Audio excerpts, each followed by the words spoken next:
लकल्हम्दुलिल्लाह अस्सलातु वस्सलामु अलैका या रसूल अल्लाह अम्मा बाद। सिलसिला है नाजरीन के सवालों के जवाब देने का।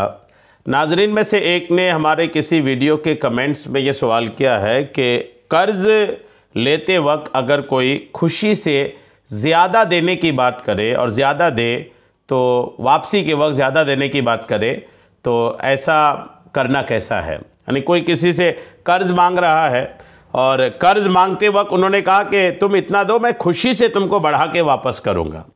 ये ऐसा करना कैसा है और ये बढ़ा के जो खुशी से देना चाह रहा है क्या ये सूद है या नहीं है। आइए तवज्जो के साथ जवाब सुनिए।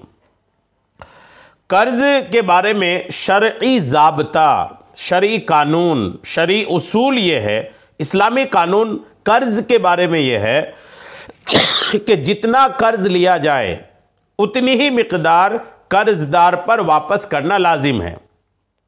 जितना लिया उतनी वापस करेगा, चाहे जितने अरसे बाद हो, यानी कितने दिन बाद क्यों ना हो, 200 साल के बाद क्यों ना हो, जितना लिया उतना ही वापस करेगा।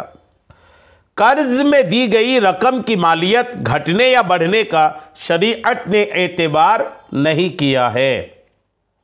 अरे जो चीज़ कर्ज लिया है उसकी मालियत बाजार में, उसकी भाव बाजार में उसकी कीमत अगरचे कम हो गई वक्त गुजरने की वजह से, फिर भी जितना लिया था उतना ही वापस करना पड़ेगा।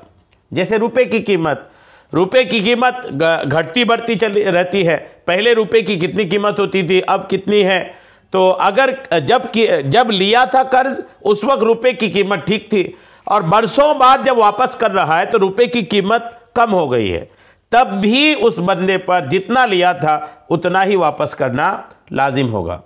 चुनांचे शरीयत मुतहरा का मुसल्लमा उसूल है कि अद्दुयून तुक़ज़ा बे अमसालिहा, यानी कर्ज़ों की वापसी उन कर्ज़ों के मिसल यानी बराबर से होगी, जैसा लिया वैसा वापस करेगा।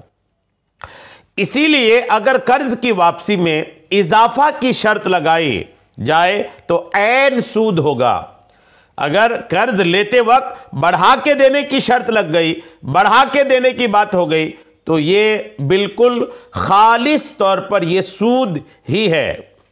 अलबत्ता अगर किसी पेशगी मुआहदा और शर्त के बगैर पहले से कोई बात नहीं हुई, कर्ज लेते वक्त कर्ज ले लिया, उस वक्त कोई बात नहीं हुई कि मैं बढ़ा के दूंगा या इतनी शर्त लग गई कि बढ़ा के देना पड़ेगा, पहले से कोई शर्त नहीं हुई, कोई मुआहदा, कोई एग्रीमेंट नहीं हुआ, किसी पेशगी एडवांस मुआहदा और शर्त के बगैर कर्जदार खुद से कर्ज की वापसी के वक्त कर्ज खा का एहसान मानते हुए कुछ ज़्यादा अदा कर दे और इजाफे के साथ अदायगी का उर्फ ना हो तो ये उसकी तरफ से तबर्रा और एहसान होगा।